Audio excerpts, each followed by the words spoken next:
Buon pomeriggio amici di Directa Sport da Riccardo Spiniesi, le immagini in diretta dal Palacopron di Sestu, dove fra poco si sfideranno il Sestu Città Mediterranea e il Castellamonte per l'ultima giornata del girone d'andata del girone A di Serie B. Squilli da una parte e dall'altra in questo inizio di partita, con l'occasione ovviamente più importante quella per Da Silva. Attenzione qui però al Sestu che va in gol con Lautaro Monetto, il gol al terzo minuto di gioco, sblocca la situazione.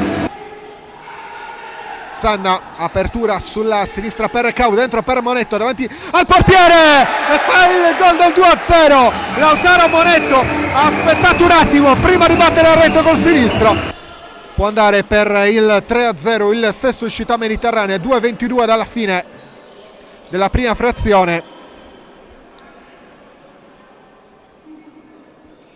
Si aspetta solo il fischio dell'arbitro, arriva in questo momento Vanurchi col sinistro, 3-0 per il Sestu Città Mediterranea, il gol anche di Massimo Nurchi.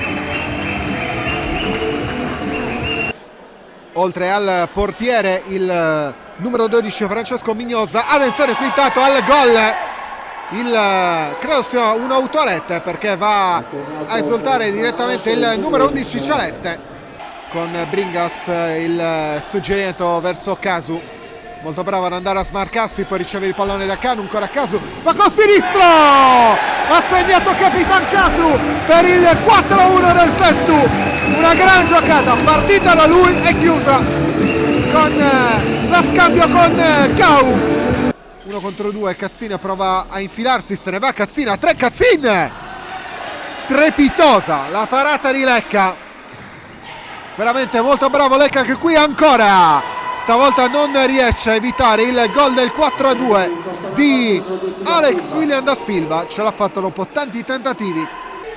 Giocata per Nurchi, direzione la parata, tensione della ripartenza con Da Silva davanti a Lecca, la parte è vuota e Cazzin rimette in discussione la partita. 1-2 in pochi secondi del Castellamonte e adesso sarà un finale apertissimo.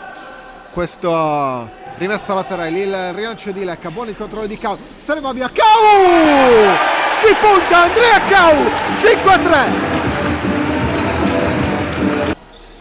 con recupero di moneta, insieme a Bringas in area e va a segno anche Tobias Bringas, mancava solo la sua firma fra i migliori marcatori del Sestu Città Mediterranea.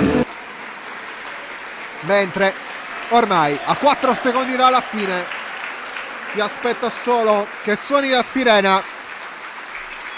Eccolo qua il fischio finale, il risultato è Sestu Città Mediterranea 6, Castellamonte 3.